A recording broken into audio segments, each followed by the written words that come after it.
All right, this is definitely about to be brief, but I just wanted to share this with y'all because you know how people get into the mindset that you can't tell somebody something unless you've been through it, which is some truth to that. But it's also some truth to the point with understanding that yes, they can tell you something even if they have never been through it. You know, you still can get some valuable advice from people even though they have not been in it. And if you think I'm playing, think about this, y'all. What you can get from the person who's never been through what you've been through is you can get some insight on their mindset and the way they think into understanding why they ain't never been through what you've been through. And I'm just using an example, okay? It's like you can understand why you wouldn't catch them in certain situations because you understand their mindset, their perspective, and that's what makes them not, you know, make those same kind of mistakes that maybe we make. You know what I'm trying to say? Or vice versa. But, you know, I think that limit our blessings. It limit our thinking when we think somebody has to go through what we've been through in order to tell us something. And really, like I said, it's the total opposite sometimes. Sometimes you got to really see that other person's perspective to really understand why they are saying what they're saying and why they never been in that situation. Like you could see somebody in like a healthy relationship and they've been in a healthy relationship for a long time and they might give you some advice and you might be looking like, well, you ain't been through what I've been through. You don't know how it is. But you can listen to that person that's been in a healthy relationship and understand why they haven't been through what you've been through. Like, you know what I'm saying? Y'all get what I'm saying? I already know those who are going to get it is going to get it, okay? So, I just wanted to just challenge our thinking, challenge our mindset. Even like with me, for example, you know, I have had a lot of great people give me great advice throughout the years, y'all. And I'm not even trying to be funny. Some of them doing something, some of them I respect, some of them I look up to, and some of them, I'm be honest, they ain't doing nothing. They ain't never did nothing, and they probably ain't gonna never do nothing.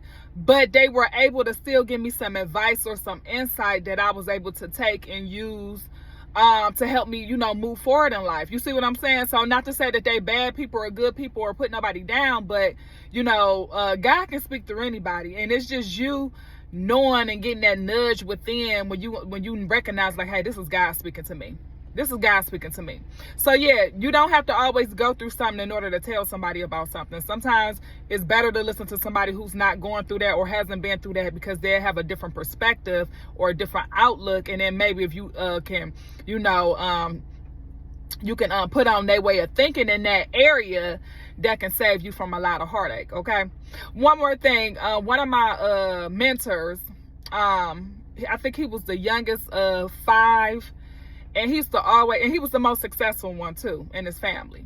But he was the youngest of 5, and he used to always say that he didn't make some of the mistakes that his siblings made because with him being a youngest child, he was able to always see some of the things so that they did what made him understand like, hey, I don't even got to go through that. You know, I already see what it did to, you know, my brother and my sister. So I don't even have to, you know, put myself in that situation. So, I mean, looking at it from that standpoint too, like, you know, sometimes, you know, you don't have to go through things. Sometimes if God allow you to watch people go through things, and this is not on what we was just talking about, but it's in the area.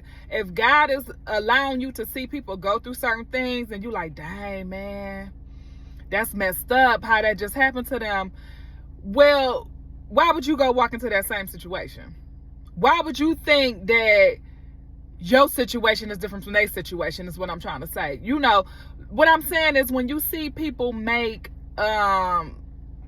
mistakes, as my mentor used to say, as he said he used to see his siblings make mistakes growing up, he just knew like, hey, I'm not gonna go this route, I'm not gonna go that route. So that can be a blessing too, y'all, to you know, sometimes when you see people going through things, sometimes it's a blessing for us to understand that, you know, hey, you know, since God allowed me to witness this, I don't have to go that route. You know what I'm saying? Even if it would have been something good, you know, I don't like to always focus on things being the wrong thing or something. Even if it's something good, sometimes God allows you to watch people go through trials and tribulations and then triumph so that it can give you strength to have that same type of triumph. Like I'll be honest, like with my mom, I've seen her go through a lot of trials and tribulations, but I also seen her have triumphs. So, growing up, it strengthened my faith for me being able to watch her go through certain things, and for me to be able to watch God, have favor and mercy on her. And by me being able to see that, it has helped me have triumphs throughout my life, if y'all get what I'm trying to say. It has helped me overcome things, because sometimes I sit there and I think like, dang, I seen her go through this, and I seen what God did to her. And I'm just using her as an example because, your family and stuff, those are the closest ones to you. You know what I'm saying? But anyways, I hope this just was some, a way, just to challenge our way of thinking, just so we don't be closed in and boxed in and think things got to be one way all the time. I am a believer in it could be two rights and two wrongs. I'm a believer in dualistic thinking, looking at things from, different perspective, and, looking at and having empathy and looking at things from the other person's perspective and putting yourself in somebody else's shoes. And I can go on and on because I got more I want to go into about that, but I really don't have time to go into all the level of details. I just want to get on here and share this with y'all because I am always talking to y'all on here, even when I'm not, y'all. In my head, some stuff I don't think I came over here and talked about, and I ain't even come on here and talk about it. That's what I'm saying. Like, I'm literally always on here talking, and not in a working way, but in a way of just, just relating and stuff. But anyways, y'all, I hope y'all are having a great and amazing day, y'all. Go ahead, Be Unique Life Coaching Services. Let's go ahead and close strong, start strong with your game plan. We're mapping out where you are, where you want to go, where you see yourself in the next 5 years. And, if something holding you back, what's holding you back? I went to Bible study last night, and he was talking about trash. He was like, what trash is in your way? What trash is holding you back? What bags are you carrying? And y'all, that's another subject right there. I already know that's another conversation for us, y'all. But anyways, y'all, go to Be Unique Life Coaching Services. Go ahead, book your appointment. I hope y'all are having a great and amazing day, y'all. And I will see y'all in the next video. Okay.